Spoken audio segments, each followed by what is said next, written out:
Eu estava em Lake Tahoe, na Califórnia, e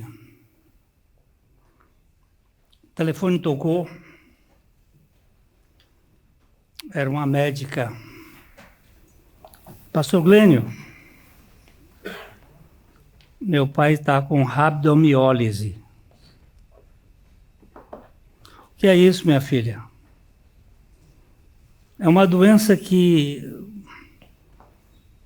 só tem 3 pessoas curadas nesse mundo.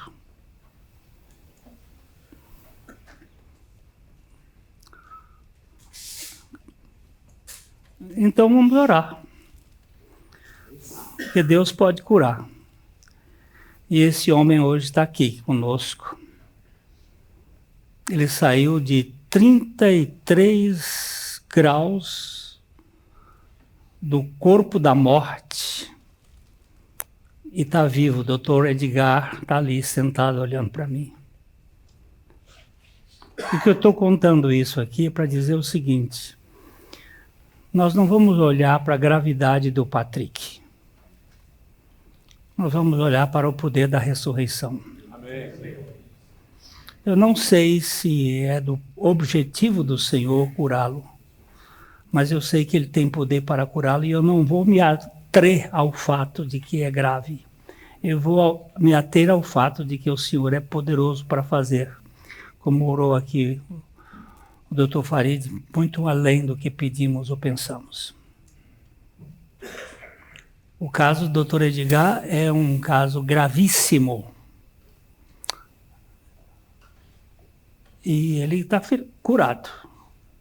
Continua vivo, né, Dr. Edgar?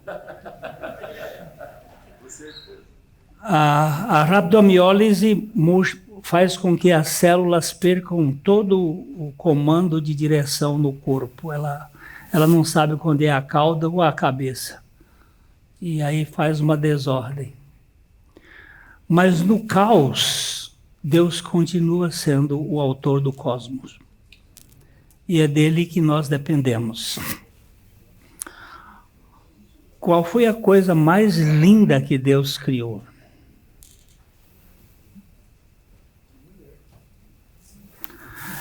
Se você olhar para o universo, né?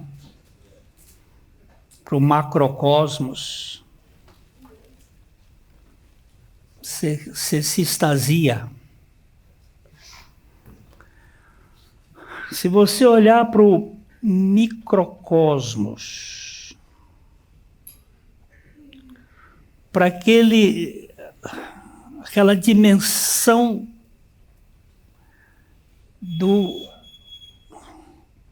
das subpartículas atômicas,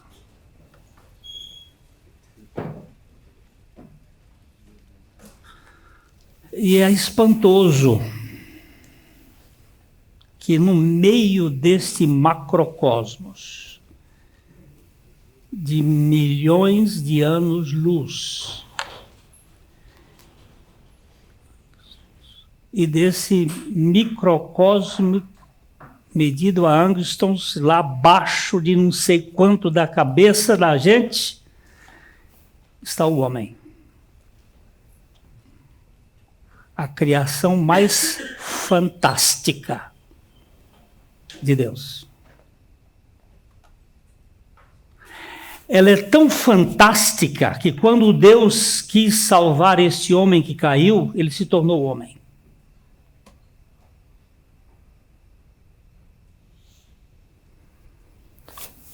O homem é a criação mais fantástica do Criador. Eu não estou falando a mulher, o homem. Porque a mulher veio do homem.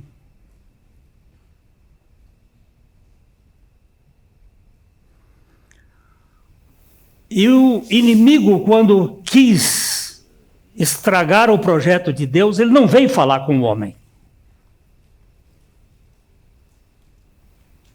Ele veio falar com a mulher, que havia sido tirada do homem.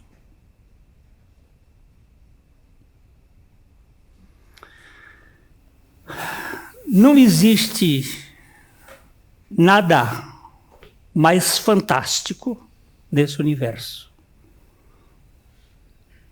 do que a masculinidade.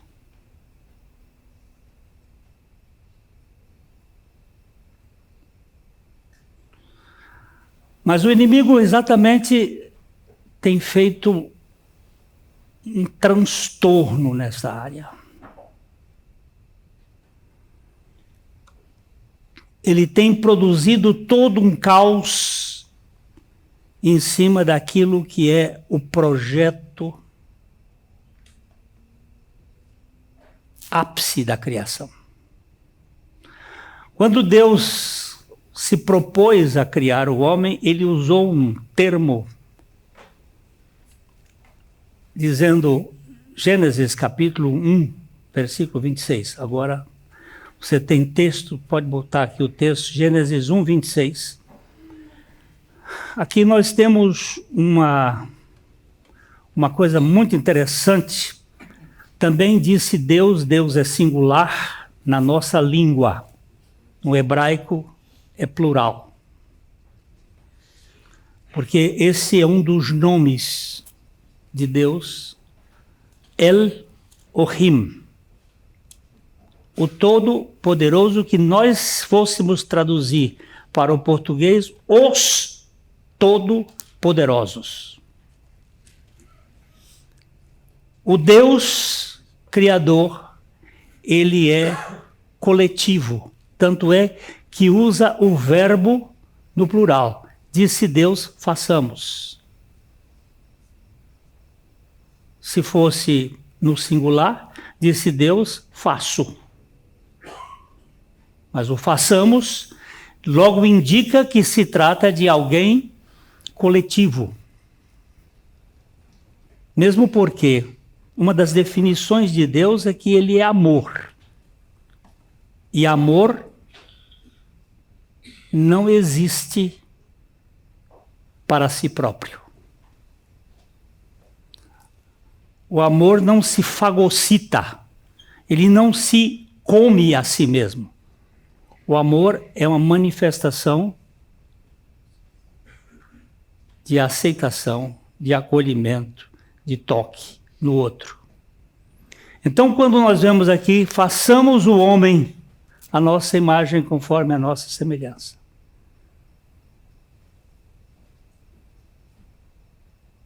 Tenha ele, o homem, o Adão,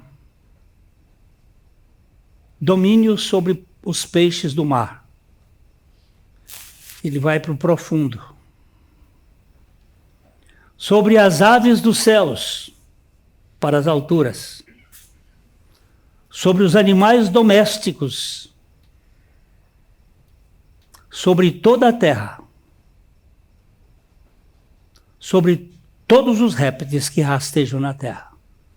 E é interessante que foi um réptil, o último da lista, que se apresenta para tirar o homem da sua dependência de Deus. Nosso Pai, nós precisamos de Ti aqui. Só Tu podes desmanchar este nó maldito que a serpente implantou na história da raça humana. Mas nós te damos graças, porque um homem acabou com essa história. Nós te louvamos por Jesus Cristo, o teu Filho, o bendito Filho, que é o único que pode nos corrigir completamente para a tua glória. Nós te pedimos em nome dele. Amém. O que nós encontramos logo no Jardim do Éden é o homem como a grande cabeça. Imagina quantos animais existem na Terra.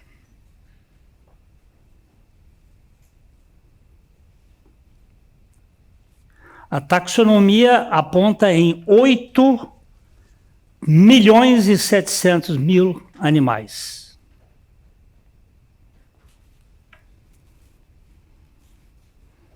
Capítulo 2 de Gênesis, versículo 20. Gênesis 2:20. Deu nome o homem a todos os animais domésticos, às aves dos céus e a todos os animais selváticos. Para o homem, todavia, não se achava um auxiliador a que lhe fosse idônea. Quanto tempo Adão passou dando nome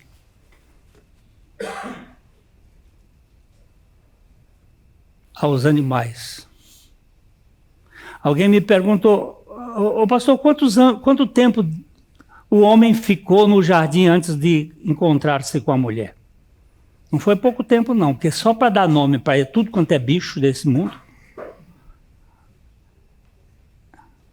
E parece que ele não errou em nenhum. Tem um pastor muito engraçado que ele diz assim, ele botou o nome de vaca, você olha para ela, é vaca mesmo. Você tem cara de vaca, né? Ele fez uma divisão. Pensa num homem inteligente.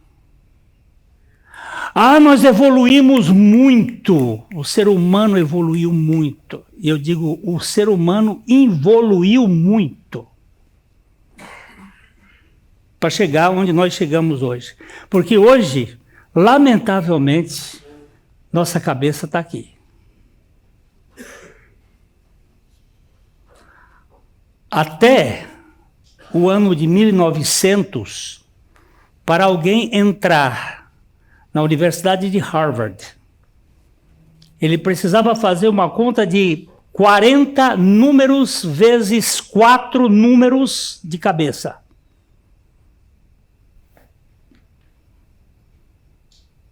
(40 algarismos vezes 4 algarismos de cabeça. Quanto é 750 vezes 38?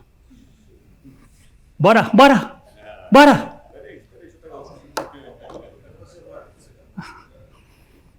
Cadê a mente humana?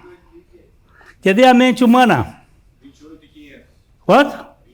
28.500. Você foi lá pro papelzinho, Lucas? Olha aí. Quem é que tem cabeça? Cadê a cabeça do homem?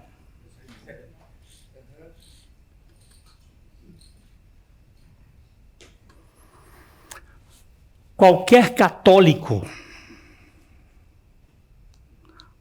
há 100 anos atrás, tinha que saber pelo menos 1/3 dos salmos de cor. Dos 150 salmos, pelo menos 50. Por isso que vocês têm o terço. Vou rezar o terço. Rezar o terço era rezar 50 salmos. Quantos salmos você sabe de cor?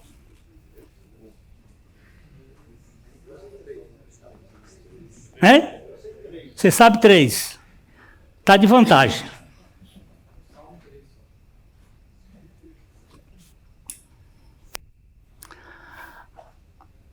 Tanto no campo científico, no campo filosófico, como no campo espiritual, então está lamentável. Cultural. Nós tivemos uma evolução bárbara. Como foi que aqueles caras calcularam para construir a torre de Quéops? As torres ou pirâmides de Quéops, de Miquerinos. Vocês têm noção? Eu não vou nem mais para trás. Como foi construído o Partenon? Quantas maquininhas de calcular Péricles tinha? Vocês estão achando que nós somos evoluídos?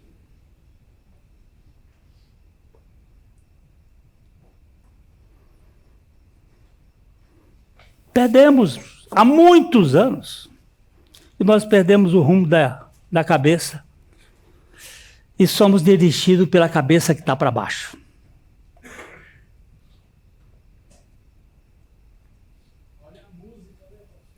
Hein? O que você quer falar de música?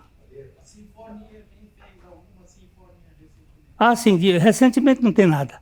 Nem sinfonia, nem arte, nem música, nem arte, nem pintura, não tem nada. Qual é o pintor atual? Me mostra um pintor atual que eu possa tirar o chapéu. O único que tem são copistas.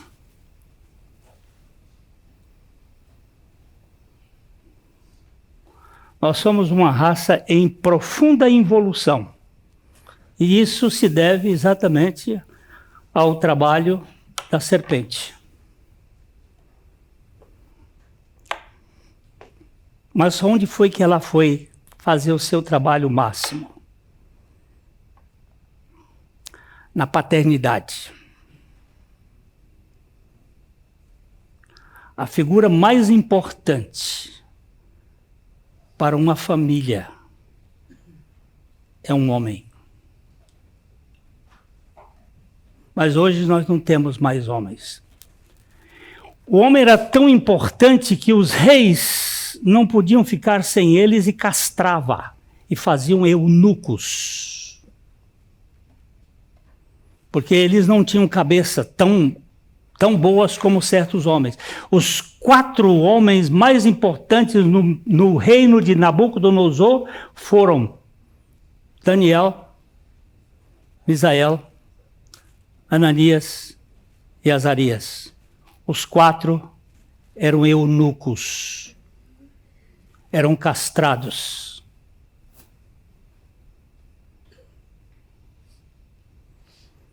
Mas as suas cabeças eram formidáveis. Eram homens que não se dobravam diante do caos babilônico, que é o caos que vem lá de Nimrod para a destruição da humanidade.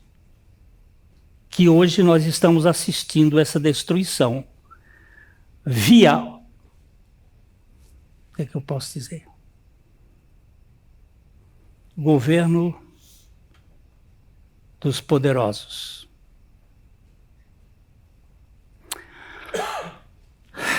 Nós não temos mais homens. Nem macho nós temos mais. Não, eu tô batendo em cima porque você não é macho. O único macho que eu encontrei neste mundo foi Jesus Cristo.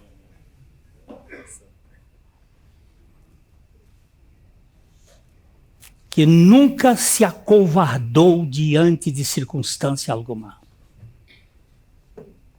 Nós nos perdemos no Jardim do Éden. A nossa história é uma história de fracasso. Os mais valentes usam a espada. Os covardes usam a artimanha política.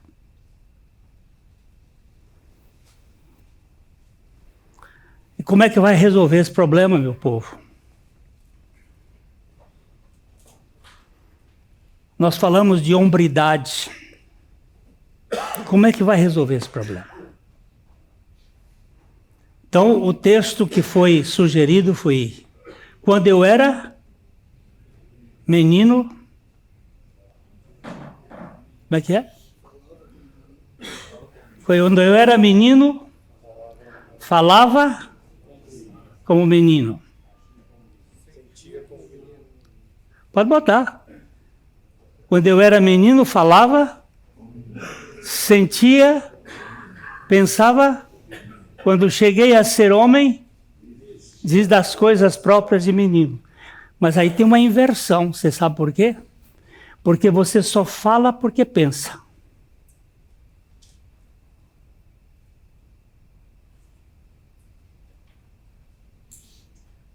Ninguém que não pensa pode falar. Então essa fala de menino é uma fala decorada.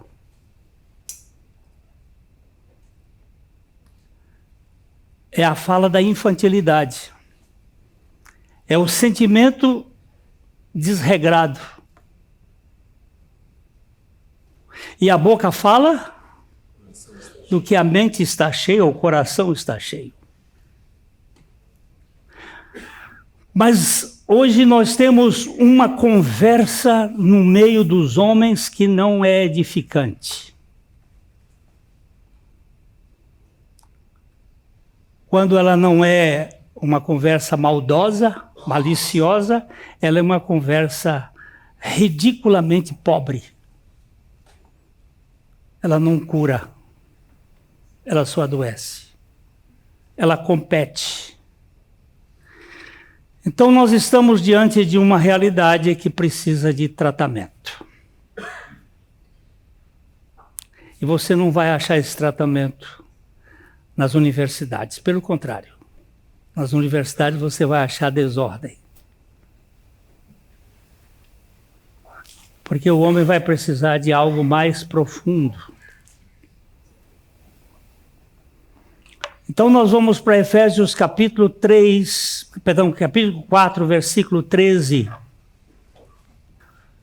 Até que cheguemos à unidade da fé e o pleno conhecimento do Filho de Deus, a perfeita varonilidade. O homem que tem a plenitude de Cristo. O homem que está exatamente entre o macrocosmos e o microcosmos.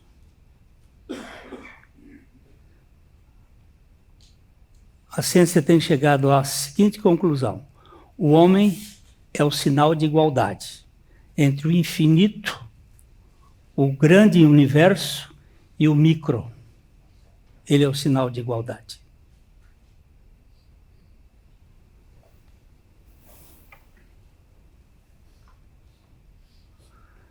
Nós somos o grande projeto de Deus, mas nos perdemos na lábia da serpente. Deixamos que a mulher determinasse a nossa história.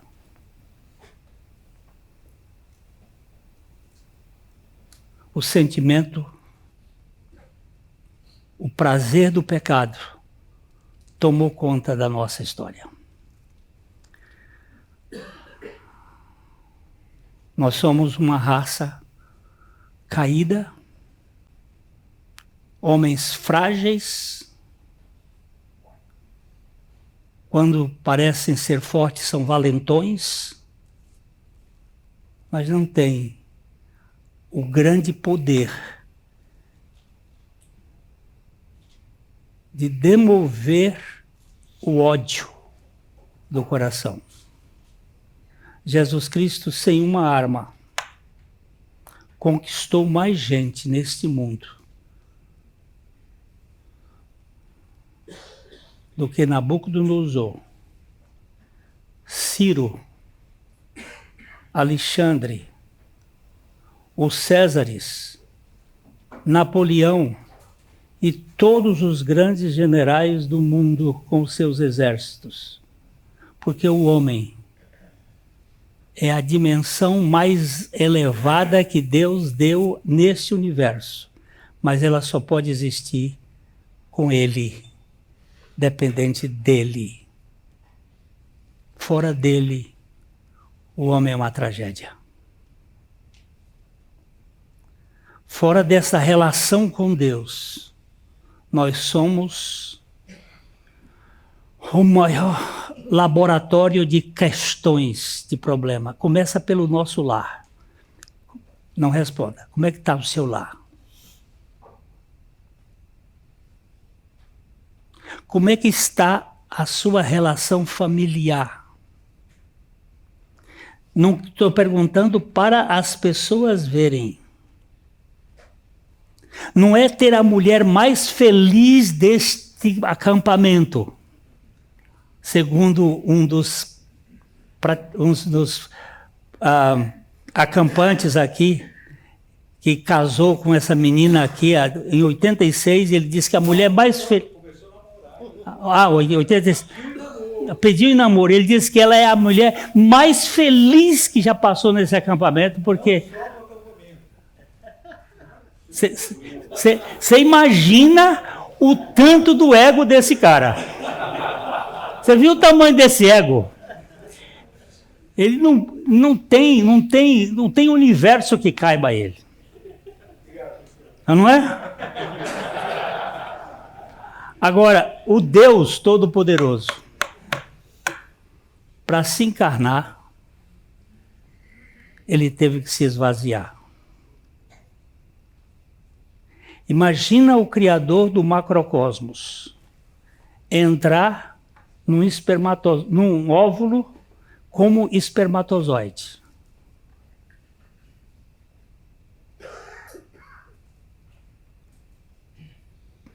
Pensou, João?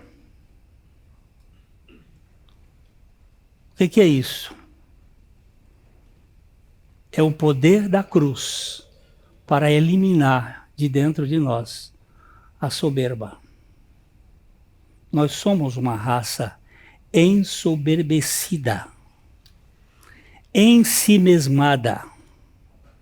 Como Deus, nós seremos poderosos.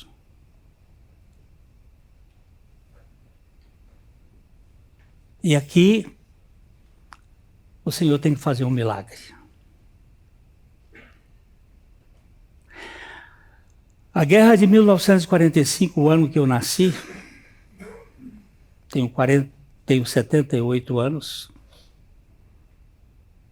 mas na guerra de 1945 se estabeleceu um projeto que tem 2 vetores: o empoderamento das mulheres e o enfraquecimento dos homens. Cada dia mais mulheres superpoderosas e homens cada vez mais fragilizados, fracos.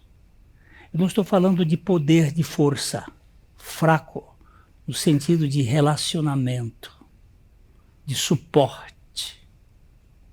Homens feminilizados, homens que foram castrados, se tornaram eunucos emocionais. E eu estou nesse grupo que precisa de um milagre, que precisa sair dessa teia maligna para se tornar um homem com a dimensão de Cristo, da varonilidade de Jesus Cristo. Homens que possam ser líderes sem ser dominadores. Que podem ser cabeça sem espezinhar ninguém. E é dentro desse processo que nós estamos aqui pedindo ao Senhor que Ele transforme as nossas vidas, de tal maneira que nós sejamos homens dentro da nossa casa e dentro das nossas igrejas e dentro dos nossos trabalhos, de tal modo que a única pessoa que possa ser vista através de nós seja Jesus Cristo. Esse milagre, eu acredito que ele pode acontecer. Nós temos 2 homens. Vamos agora para uma comparação.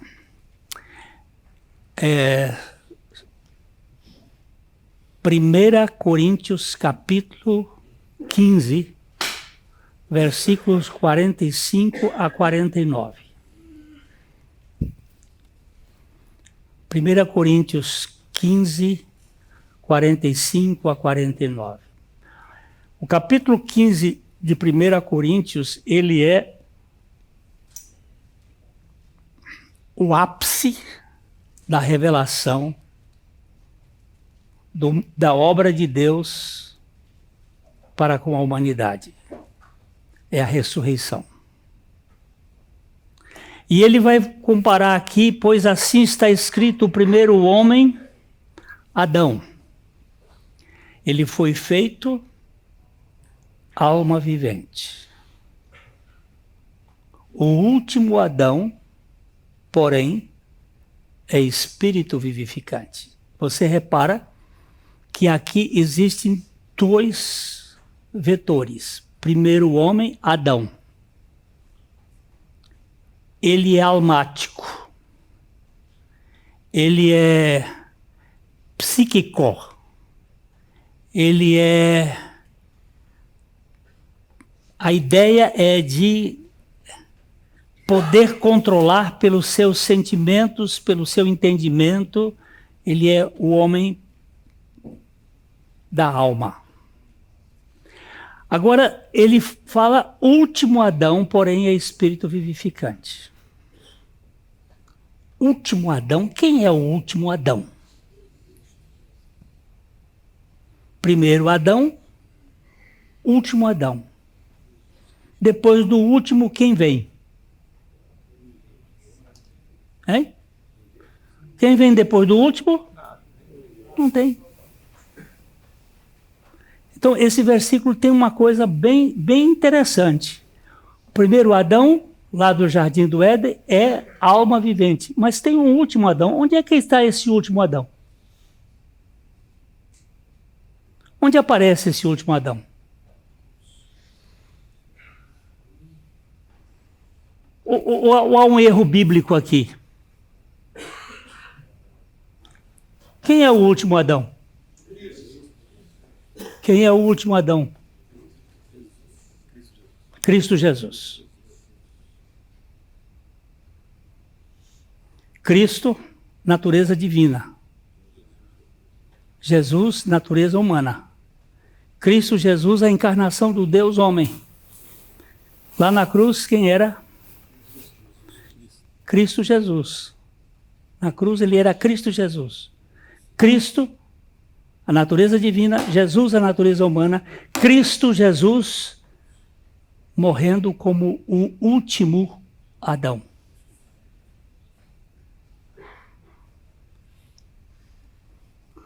Ali na cruz, ele veio para assumir a raça perversa de Adão. Ele se tornou o último Adão. Versículo seguinte, 46. Mas o primeiro não é o espiritual. É natural. Depois o espiritual. O primeiro é psíquico. O primeiro não é espiritual. O primeiro é natural. Depois o espiritual. Versículo seguinte. O primeiro homem foi formado da terra e é terreno. O segundo homem é do céu. Agora preste atenção. Primeiro Adão, último Adão. Primeiro terreno, segundo do céu. Depois do último tem o segundo. O último Adão morreu na cruz. E quem morreu com ele? Opa! Você estava lá. Quem mais estava lá? Por que você está dizendo que estava? Porque a palavra de Deus, que é o local que vai mudar as pessoas, é o mapa, porque Deus pode perder tudo, menos a sua palavra. Uma coisa que vocês fiquem certos.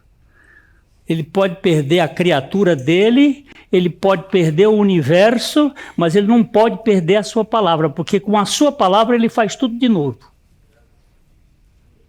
Ele criou o universo pela palavra, ele sustenta o universo pela palavra, ele regenera as pessoas pela palavra, ele santifica as pessoas pela palavra. Ele pode perder tudo, mas a palavra dele ele não perde. E ele não perdendo a palavra é o lugar onde nós podemos ganhar a nossa hombridade. Voltarmos a ser homens no modelo dele lá atrás. Homens com a dignidade de Jesus Cristo, a varonilidade de Jesus Cristo. Mas como ele diz aqui, o primeiro homem formado da terra é terreno, o segundo é do céu. Quando é que ele se tornou o segundo homem? Quando ele ressurgiu. Você se lembra que ele diz assim: tu és o meu filho, eu hoje te gerei.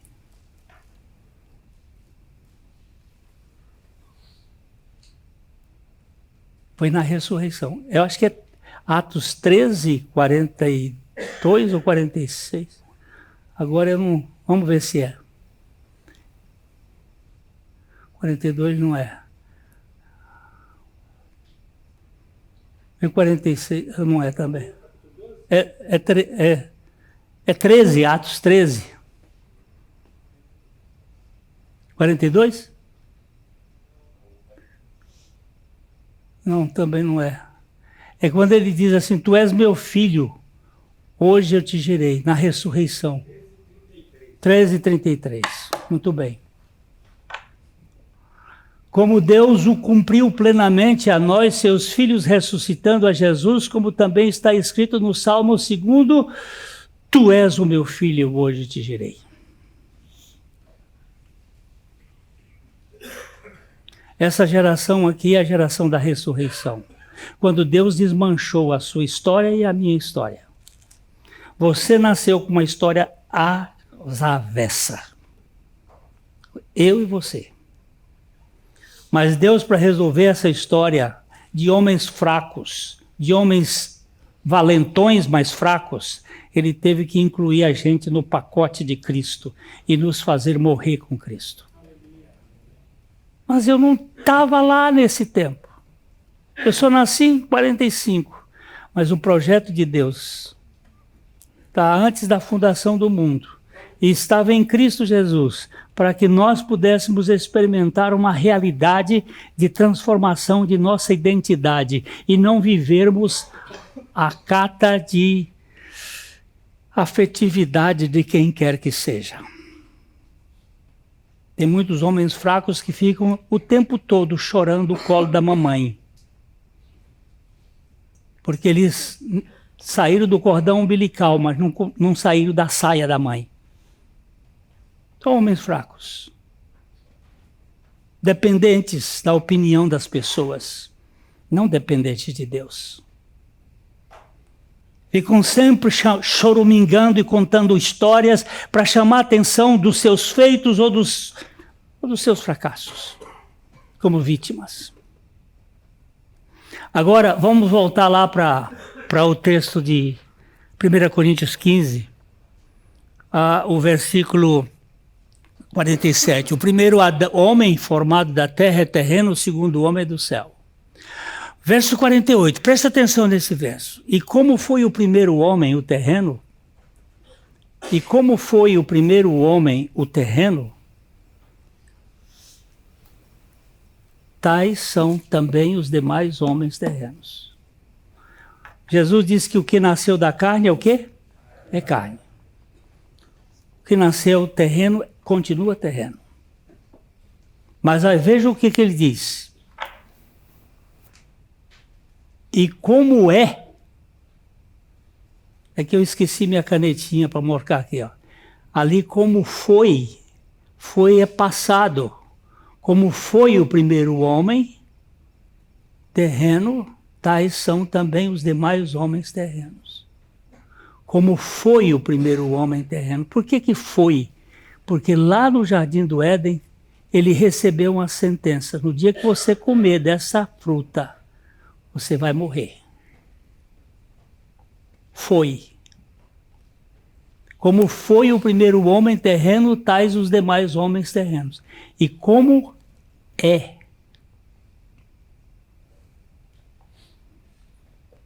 E como é o homem celestial, tais também, faltou um verbo ali, mas ele está oculto, tais também são os celestiais. Ou você nasce de novo, ou você não vai fazer parte da família de Deus. E não vai ser o homem da varonilidade de Cristo.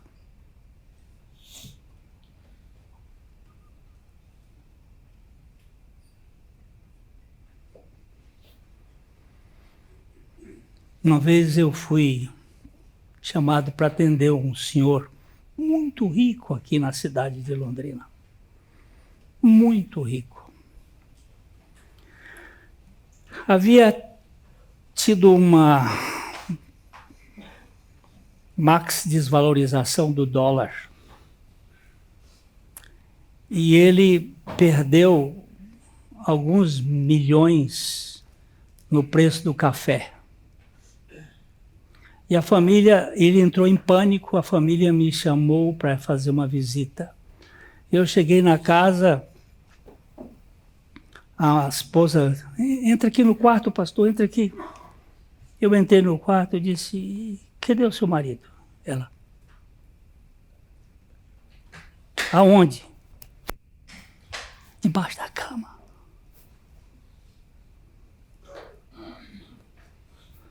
Seu fulano, ô seu fulano, sai debaixo da cama.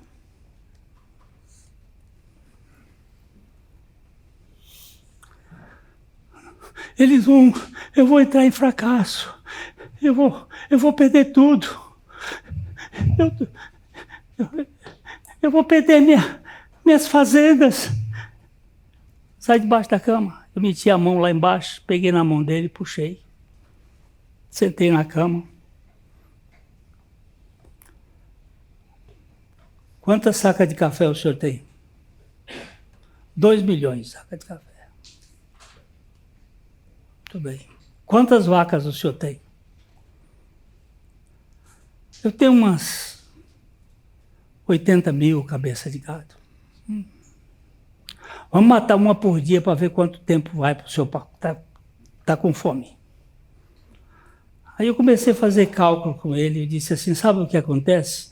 É que o senhor não tem vida, o senhor tem dinheiro. O seu Deus é o dinheiro. O senhor não tem realidade espiritual. O senhor vive dependendo da sua posse. Esse foi um caso exagerado, mas eu tenho visto muitos casos assim, que muitas pessoas que estão tão presas a coisas e a negócios e a ter realização das suas atividades, que não tem relacionamento com os seus filhos, com os seus netos. Não gastam tempo para ficar com sua esposa. Homens fracos, que acham que valem pelo que têm e não pelo que são. Mas ali na cruz eu vejo que acabou a minha história. Como foi o primeiro homem, Adão, tais são os demais homens terrenos. Então, os homens terrenos são assim como ele. Mas como é o homem celestial, tais são também os celestiais. Agora veja o último versículo aqui desse grupo. E assim como trouxemos está no passado. Assim como trouxemos a imagem do terreno, devemos trazer também a imagem do celestial. O que aconteceu que mudou aqui? É que lá na cruz o Senhor fez uma obra para desmanchar o homem psíquico e torná-lo homem espiritual. O último texto dessa noite vai ser 1 Coríntios capítulo 2, versículo 14. Ora, o homem natural, o homem terreno, o homem psíquico, ele não aceita as coisas do Espírito de Deus. Por quê? Porque eles são loucura. Ele não pode entendê-las, porque elas se discernem espiritualmente. Esse é o homem natural. O que vale para ele é comprimento, altura e largura. Fora disso, não tem sentido. Hoje nós vemos uma igreja enfraquecida com homens. Cadê os homens de oração? Onde é que estão os homens de oração? Eles estão nos escritórios, labutando para ganhar dinheiro. Eles estão nos clubes, nos estádios de futebol, se divertindo.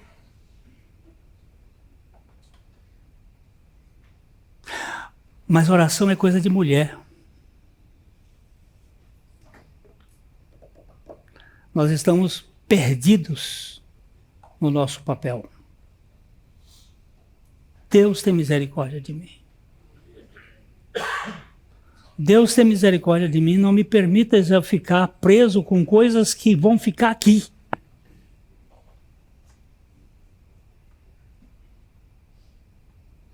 Então, nós estamos vendo lá na nossa comunidade como algumas pessoas estão vindo no culto de quarta-feira, mas principalmente as mulheres. Onde estão os homens?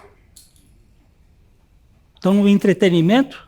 Estão jogando, como é que chama esses troços? Videogame? Estão assistindo jogo de futebol? Estão vendo política? Estou dizendo que isso é ruim, não. Mas nós não temos prioridade. Nós estamos mais preocupados com o terreno, com o temporal, do que com o eterno. Como o homem natural não aceita as coisas do Espírito de Deus, porque eles são loucura. E não pode entendê-las porque elas se discernem espiritualmente.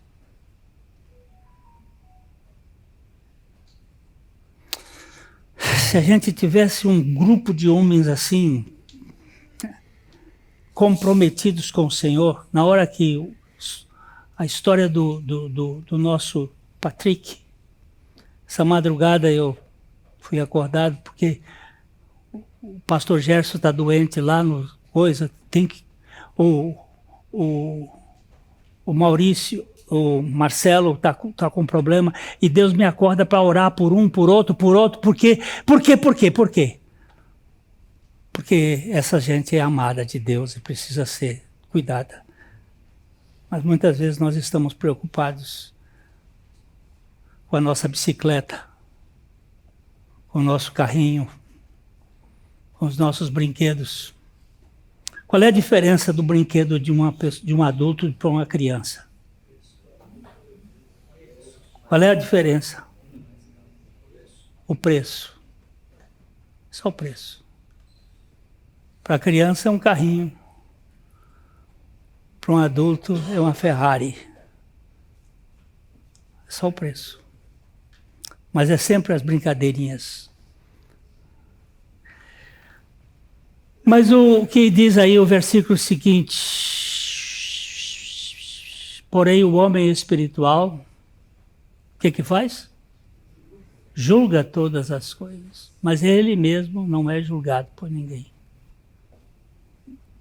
Você não é julgado pelo que as pessoas dizem para você.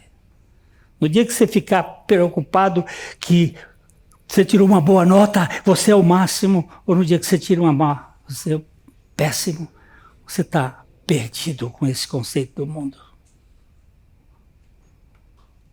Você tem que ter um conceito de que Deus ama você. E o amor de Deus por você faz toda a diferença. Se ninguém me ama, Ele me amou. E eu tenho significado, não é pelo aquilo que eu tenho, pelo aquilo que eu sei, ou por aquilo que eu faço. Mas eu tenho significado porque Deus me ama e o amor dele não é troca. Aí ele termina dizendo o seguinte: pois quem conheceu a mente do Senhor que possa instruir? Nós, porém, temos a mente de Cristo. Homens com o caráter de Cristo. É o projeto de Deus para que nós não sejamos influenciados por este mundo.